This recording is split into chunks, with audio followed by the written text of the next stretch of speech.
बात सुनकर जहाँ ध्रुव अभी भी खामोश खड़ा हुआ था, वहीं रणबीर अपने गुस्से को दबाए हुए था।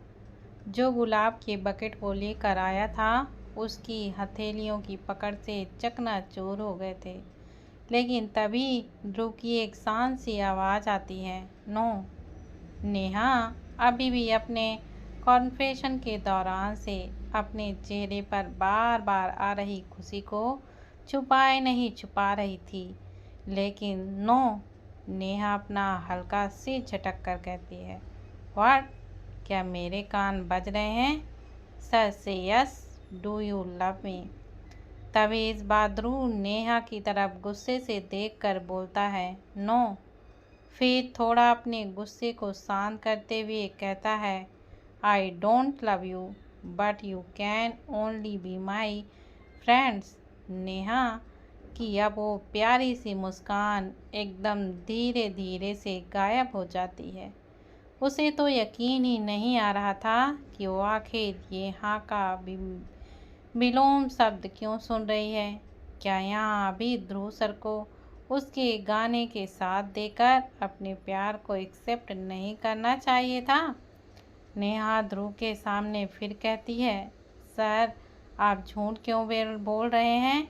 आपकी आंखें बता रही हैं कि आप भी मुझसे प्यार करते हैं। फिर एक्सेप्ट करने में क्या दिक्कत है? नेहा तुरंत ध्रुव का एक हाथ अपने दोनों हाथों में पकड़कर कहती है, प्लीज़ सर, मजाक मत कीजिए, हमारे बीच वो। इतना कहकर नेहा चुप हो जाती है। वो स्टेज पर खड़े होकर ये नहीं कह सकती थी कि उसने और ध्रुव सर ने कितनी बार और किस जगहों पर किस किया है। उसे तो वहीं ध्रुव का उसको किस करना याद आ रहा था। ये साफ था कि अगर ध्रुव सर उससे प्यार नहीं करते तो उसे किस भी क्यों करते। नेहा के हिसाब से तो जहाँ प्यार है वहीं इजाज़त है। फिर आज सबके सामने उसे एक्सेप्ट नहीं कर पाने का क्या ही मतलब हो सकता है। नेहा की अभी आवाज़ में थोड़ा डर और बेचैनी साफ सुनी जा सकती थी। नेहा कहती है, सर, आज इतना प्यारा दिन है प्यार करने वालों का, और आज किसी का प्यार इस तरह नहीं ठुकराते। नेहा यही सोचते ही रही थी कि तभी वो देखती है कि ध्रुव सर स्टेज से नीचे उतर रहे हैं। अब नेहा का ध्यान नीचे अचंभे में काना फुसर की तरफ नहीं जाता। वो नहीं जानती थी कि उसने यहाँ ध्रुव का कौन सा बॉटम लाइन हिंट कर दिया था कि ध्रुव उसकी तरफ देखे बिना ही जल्दी जल्दी से नीचे की तरफ जाने लगता है। अब हर जगह नेहा के बोर्ड कॉन्फेशन के बाद उसका उड़ता हुआ मजाक ही लोग बना रहे थे। हर लड़की यही कह रही थी, ओवर कॉन्फिडेंस। नेहा का तो देखो क्या सोच कर उसने ध्रुव सिंघानिया को प्रपोज करने का सोचा, वो भी सबके सामने। यहाँ हमारे अंदर तो इतनी हिम्मत ही नहीं होती ध्रुव सर के पास जाने की, बल्कि आज तक हमारे सीक्रेट कॉन्फेशन का भी ध्रुव सर ने आज तक कोई भी जवाब नहीं दिया था।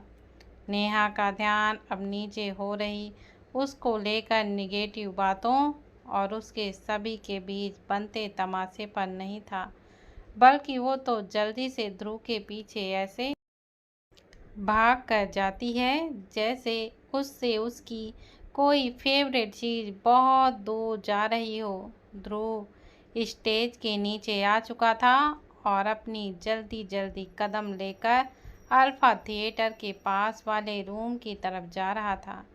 नेहा भी तुरंत भागकर ध्रुव के सामने आकर खड़ी हो जाती है कि तभी वो देखती है कि ध्रुव की आंखें गुस्से से एकदम लाल हो रखी थी, साथ ही उसका चेहरा भी गुस्से से तिलमिलाया हुआ था।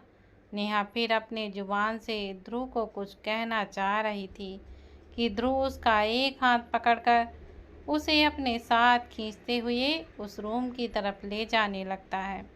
ये रूम दरअसल इवेंट्स के सामान को रखने के काम में आता था कि उधर दूसरी तरफ रमन और पाद भी अपनी जगह से उठ खड़े हुए थे। पाद को तो जिस बात का डर सता ही जा रहा था वहीं उसे अपने सामने दिखता है। वहीं रमन को नेहा की चिंता थी। प्यार में रिजेक्शन झेलना आसान होता है, पर जब कॉन्फेशन दो लोगों के बीच होता है। लेकिन यहाँ तो नेहा ने इतना बड़ा रिस्क लेकर सबके सामने ही प्रपोज कर दिया, वो भी उस अंदाज में जैसे कॉलेज के पहले दिनों से रैंकिंग के दौरान करने के लिए कहा गया था। सीनियर के सामने अपना सर झुकाकर उन्हें प्रपोज करना। रमन भी अपनी जगह से उठकर नेहा को ध्रुव जिस रूम पर लेकर जा रहा था वहीं पर जाने लगता है। उसी के पीछे पीछे पार्थ और उसके सभी दोस्त भी नेहा की फिक्र में जाने लगते हैं। लेकिन कोई दो इंसान थे जो इस तमाशे को देखकर बहुत ही ज़्यादा मुस्कुरा रहे थे। उनकी मुस्कान में उनके छुपे इरादे भी थे। वो दो लोग और कोई नहीं बल्कि आशा और रवि थे। रवि आशा से कहता है, so you know this already, जिस पर आशा अपने लंबे नाखूनों को फूंक मारते हुए कहती है, ऑफ कोर्स। तो तुम्हें क्या लगा नेहा के इतने दिनों के इरादों को मैं जान नहीं पाऊंगी? नेहा यही डिजर्व भी करती है। उसे क्या लगा था ध्रुव सिंघानिया कोई आम सा लड़का है जो एक लड़की का सबके सामने किया गया प्रपोजल एक्सेप्ट कर लेगा। लेकिन तभी बोलता है रवि, अगर वहाँ ध्रुव की जगह मैं होता तो नेहा को तुरंत हाँ बोल देता। अब सामने से ब्यूटी प्रपोज कर रही हो और उसको ना कर दो बिना कुछ रात साथ बिताए, वो तो बर्बाद है लड़की की नई नई जवानी के लिए। लेकिन रवि को घूरते हुए देखकर आशा कहती है, तुम तो रहने ही दो, एक लड़की को तो पूरे 1 साल में अपना बना नहीं पाए, बल्कि अब तो तुम भूल ही जाओ क्योंकि कोई और भी आ गया है नेहा को सबसे पहले अपने बिस्तर पर ले जाने के लिए। रवि ये सुनकर आशा की तरफ क्यूरियस होकर देखता है, जो अपने एक इंसान की तरफ लगातार देखकर रवि को बता देती है कि वो शख्स और कोई नहीं बल्कि रणवीर रायचंद्र है। रवि जब उस डायरेक्शन में देखता है जहां पर आशा देख रही थी तो उसे भी रणवीर के हरकतों से साफ साफ पता चल जाता है कि शायद आज रणवीर नेहा को प्रपोज करने वाला था। रवि को अपना पहला शिकार किसी और के बिस्तर में जाते हुए सोच पर तकलीफ तो हो रही थी, लेकिन उसे एक बात बिल्कुल भी समझ में ही नहीं आ रही थी कि आखिर ध्रुव ने नेहा के लव प्रपोजल को रिजेक्ट क्यों किया, जबकि आज तक उसके हर इरादे को कामयाब ना होने देने के पीछे भी तो यही शख्स खड़ा रहता था। रवि कंफ्यूज सा आशा की तरफ देखता है, जो कि बड़े एटीट्यूड के साथ अपने चेहरे पर एक तेजी स्माइल के साथ कहती है, it's is all about the wrong timing. Dhruv की एक दीदू थी जो आज के दिन मर गई थी, साथ ही उनके साथ कुछ प्यार का गुट नो क्या हुआ था, जिसके बाद से ही ध्रुव लव वगैरह को नहीं मानता है, वरना तो मुझे कब का खुद प्रपोज कर देता। मुझे बार बार फ्यूचर मिसेस सिंघानिया बनने के लिए उस चालाक बुआ जी के तो पास थोड़ी जाना पड़ता। तुम बस इतना जान लो, ध्रुव लव मैरिज नहीं करने वाला, बल्कि उसकी तो बिजनेस मैरिज ही होगी, वो भी मुझसे। रमन देख सकता था कि ध्रुव को आशा पाने के लिए क्या क्या कर सकती है। वो ये भी जानता था कि इन कुछ दिनों में आशा बार बार सौम्या नाम की किसी अनाथ लड़की के बारे में और उसके साथ चीट करने वाले के बारे में पता लगाने को कह रही थी। तो वहीं दूसरी तरफ ध्रुव गुस्से से उस रूम का दरवाज़ा अपनी लात मार के खोलता है और नेहा का हाथ अंदर लाकर गुस्से से झटक देता है, जिससे नेहा 2 कदम पीछे हो जाती है। नेहा को समझ ही नहीं आ रहा था कि ध्रुव आखिर ऐसा क्यों रिएक्ट कर रहा है। उसकी आंखें कभी भी धोखा नहीं खा सकती हैं। ऊपर से ध्रुव तो उसके बेस्ट फ्रेंड शिव जी के उसके लिए बेस्ट गिफ्ट था, तो वो कैसे गलत हो सकते हैं। अगर ध्रुव उसके लिए नहीं बना होता तो शिव जी खुद उसे ध्रुव से पहले ही दूर कर चुके होते, बल्कि यहाँ तो उन्होंने ही उसे ध्रुव के करीब भेजा था। नेहा एक गहरी सांस लेकर खुद के तेज हो चुके दिल को शांत करते हुए ध्रुव से कहती है, सर अब यहाँ कोई नहीं है, आप यहाँ तो बता सकते हैं। अगर सभी के सामने किया मेरा कॉन्फेशन आपको पसंद नहीं आया तो यहाँ मैं एक बार फिर पूछती हूँ, क्या आपको मुझसे प्यार नहीं है। जिस पर ध्रुव नेहा के दोनों बाजुओं को पकड़कर गुस्से से कहता है, तुम्हें एक बार बताने के बाद भी समझ नहीं आता है कि नहीं है प्यार तुमसे। क्या किसी से नहीं है और ना कभी होगा। It's is impossible. नेहा अपने आंखों में आंसू लिए हुए चेहरे के साथ कहती है, सर हमने एक साथ कई बार किस किया था, तो क्या वो आपका प्यार नहीं था। उस रूम के अंदर जाकर भी नेहा इस बार अपने मायूस हो चुके चेहरे के साथ ध्रुव को याद दिला देती है कि आखिर वो क्या वजह है कि वो अपने प्यार को सबके सामने मान नहीं पा रही है।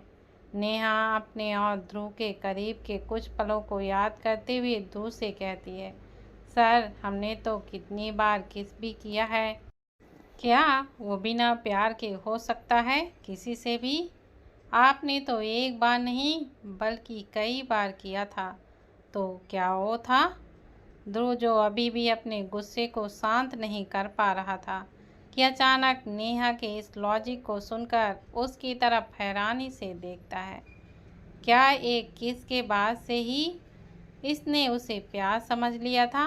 आखिर कोई इतना मासूम कैसे ही हो सकता है। ध्रुव अपने मन में सोचता है, शुक्र मनाओ कि चूहिया ने ये स्टेज पर नहीं कहा, वरना सबको पता चल जाता कि नेहा पढ़ाई में इतनी तेज है लेकिन बाहरी चीज़ों में एक मासूम की तरह है। जो लड़की अपने एक किस को इतना सीरियस ले सकती है वो ही शायद सबके सामने इतना बड़ा स्टेप ले सकती है।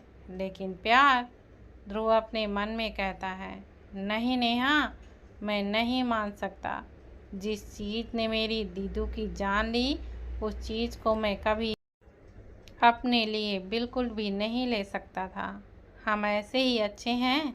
ध्रुव अपने मन में अपने आप को इस बात पर राज़ी करने के लिए मना रहा था, लेकिन उसे नहीं पता चला कि कब उसका दिल कब से उसकी नहीं सुन रहा था। उसी तो नेहा की आंखों में वही गाना गाते हुए चमक देखनी थी, ये मोती जैसे गिरते आंसू नहीं। वहीं नेहा की आगे आवाज़ ही नहीं निकल रही थी, लेकिन वो अपने एक हाथ से सारे आंसुओं को पोंछने में लगी हुई थी, जबकि कुछ उसे पोंछने के बाद फुर्सत ही नहीं दे रहे थे। ध्रुव नेहा से कहता है, डोंट क्राई। अगर तुम मुझे पहले से ही बता देती कि तुम आज वो सब बेकार की चीज़ करने जा रही थी तो मैं यहाँ आता ही नहीं।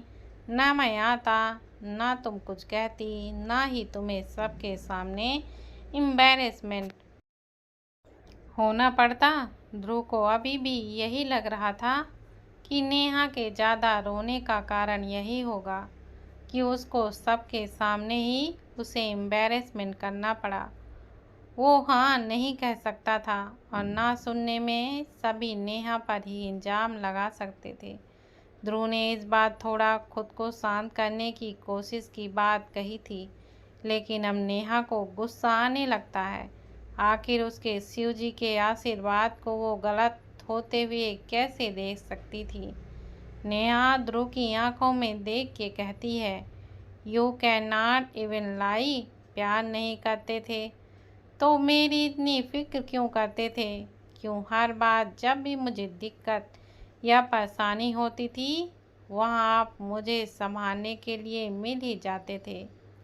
नेहा आगे कहती है, एक दिन आपने मुझसे पूछा था कि हमारा रिश्ता क्या है, राइट? तो आज मैं पूछती हूँ कि आखिर किस रिश्ते से आप मेरे करीब आते थे? या आप हर किसी के इतने ही करीब हो चुके हैं कि आपको ही याद नहीं है? ये तो संस्कार बचपन से माँ सिखाती है, आपको भी सीखने चाहिए थे। नेहा, जो इस बार दुखी होने के साथ ही थोड़ा फ्रस्ट्रेट भी हो रही थी कि एक लड़की की सिक्स सेंस उसे कैसे धोखा दे सकती है। ध्रुव क्यों बार बार उसे मना कर रहा था? उसका जवाब ना मिलने पर हल्का गुस्सा नेहा को भी अब आने लगता है। पर नेहा बेचारी यह नहीं जानती थी कि उसने अचानक से ध्रुव को उसकी परवरिश का नाम याद दिलाते हुए बहुत ही ज़्यादा गुस्सा दिला दिया था, क्योंकि यही तो था जो उसकी माँ नहीं दे पाई थी, बल्कि उसकी परवरिश जिसने भी करी थी वो भी तो उसकी दीदू ही थी। ध्रुव, जो थोड़ी देर पहले अपने आप का गुस्सा शांत करने लगा था, वो अब नेहा की बात सुनकर आपे से बाहर हो जाता है। ध्रुव इस बार काफ़ी तेज आवाज़ में नेहा की तरफ देखते हुए कहता है, स्टॉप, बहुत बोल चुकी हो, अब और नहीं। क्या एक बार कहने का मतलब समझ में ही नहीं आता कि नहीं करता प्यार, बेकार है ये प्यार। इसी ने मुझसे मेरी दीदू को छीन लिया है। तुम चाहती हो मैं इसे अपनी लाइफ में ले लूँ? कभी नहीं ध्रुव, कभी प्यार नहीं करने वाला। समझ में आया? I don't you love, I don't you love, I don't you love, love you. Dhruv को पता ही नहीं चला कि कब गुस्से में उसके मुंह से नेहा के लिए आई लव यू निकल चुका था। वहीं अपने सामने अचानक ध्रुव को इतना गुस्सा होते हुए देखकर नेहा को थोड़ा सा डर लगने लगता है। तभी तो वो 2 बार आई डोंट नो लव सुनकर आखिरी में कहे ध्रुव के शब्द सुनने से पहले अपने कानों को अपने हाथों से बंद कर लेती है। ध्रुव की आवाज़ इतनी तेज थी कि नेहा को अचानक से डर लगने लगता है और वो ध्रुव की सुर्ख लाल हो चुकी आंखों को देखकर पीछे की तरफ जाने लगी थी। वहीं ध्रुव अब इधर उधर देखकर उसके रूम में रखी चीज़ों को नीचे तोड़ने लगता है। काफ़ी कांच का सामान नीचे गिरा पड़ा था और काफ़ी आसपास आधा टूटा हुआ पड़ा था। ध्रुव को इस कदर गुस्से में देखकर नेहा भी हैरान थी, इसलिए बार बार अपने प्यार को रिजेक्ट होते देख अब उसकी आंखों से आंसुओं की बाढ़ भी आने लगती है। तो वहीं ध्रुव जब देखता है कि नेहा की आंखों में फिर से उसके मना करने के बाद भी आंसू हैं, तो उसे अब नेहा की आंखों को छोड़कर इस बात पर गुस्सा आने लगती है कि आखिर नेहा उसकी बात समझ क्यों नहीं रही है। ध्रुव अपने दांत को पीसते हुए गुस्से से तेज आवाज़ में कहता है, just get out of here. Dhruv Neha को बाहर निकालने के लिए खुद उसकी तरफ बढ़ने लगता है, लेकिन ये सुनकर नेहा जल्दी से अपने हाथों को पीछे करके 2 कदम खुद पीछे होने लगती है। तभी नेहा का हाथ पीछे किसी चीज़ से लगता है। नेहा अपनी आंखें बंद करके बस उस तेज दर्द को बर्दाश्त करने लगती है, पर ध्रुव को किसी भी कीमत पर अपने आप को बाहर नहीं निकलवाने दे सकती थी। ध्रुव ने ये पहली बार था कि नेहा के चेहरे के एक्सप्रेशन को ना देखने का मन किया हुआ था, क्योंकि जितनी बार वो नेहा के चेहरे की तरफ देख रहा था उतनी ही बार उसे नेहा का यूं मायूस चेहरा नहीं अच्छा लग रहा था। वो नहीं जानता था कि आखिर आज ही क्यों उसके सभी इमोशनल क्यूरिटी फेल हो चुके थे। फ्लैशबैक, ये दिन जहाँ सब प्यार को याद करना चाहते थे, वहीं ध्रुव इस दिन को याद करते हुए हमेशा पुरानी जख्मों को याद करने लगता था। आज भी ध्रुव सुबह से उसी शाम को याद कर रहा था जब उसकी दीदू उसकी गोद में सिर रखकर अपनी आखिरी सांस ले में कहती हैं, सोचा था प्यार बहुत खूबसूरत शुरुआत होगी, लेकिन इसमें मेरे साथ साथ मेरी नन्ही सी जान को भी इस दुनिया में आने से पहले ही खत्म कर दिया। वहीं ध्रुव अपनी दीदू को खून से लथपथ हालत में देखकर बहुत ही ज़्यादा परेशान हो गया था। सौम्या उसकी बाहों में आगे कुछ कहना चाहती थी, पर उसकी जिंदगी ने ही उसे धोखा दे दिया था और ध्रुव के बाहों में ही सौम्या ने अपना दम तोड़ दिया था। ध्रुव को जब भी अपने दीदू की याद आती थी, उसे वही सब बातें याद आने लगता था कि कैसे उसकी दीदू को अपनी जान लेनी पड़ी थी किसी से बेहिसाब प्यार करने में, और अंत में उन्हें मिला क्या? धोखा। परिवार से भी हमेशा के लिए बर्खास्त कर दिया था। कोई नहीं जानता था कि आज सौम्या का नाम उसके अलावा इस दुनिया में और कोई भी नहीं लेता है।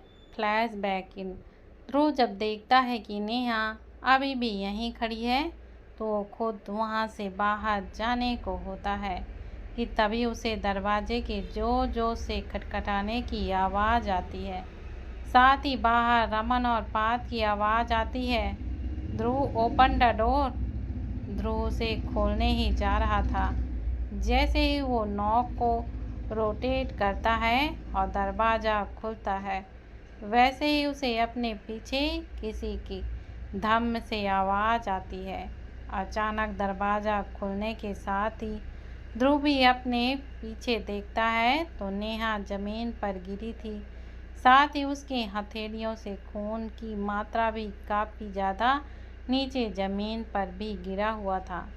रमन जब नेहा की ये हालत देखता है तो एकदम से चीख पड़ता है, नेहा, ओ गॉड, ये क्या कर लिया मेरी क्यूटी पाई ने। सभी नेहा की तरफ भागकर पहुंचकर देखते हैं कि उसकी कलाई में कट लगा हुआ था। वहीं ध्रुव के तो पैरों तले से ज़मीन खिसक गई थी। तभी पार्थ एकदम से परेशान होकर बोल पड़ता है, क्या नेहा अपना रिजेक्शन बर्दाश्त ही नहीं कर पाई और अपनी जान लेने की कोशिश करने लगी है? तो दोस्तों, आखिर क्या हो गया है नेहा को? क्या नेहा अपना रिएक्शन बर्दाश्त नहीं कर पाई और उसने अपना काट लिया हाथ, या है इसके पीछे और कोई वजह? आखिर किसकी दीदू ने क्यों अपनी जान लेने की कोशिश करी? इन सभी सवालों के जवाब जानने के लिए पढ़ते रहिए नेहा और ध्रुव की प्यार भरी कहानी आग और इश्क।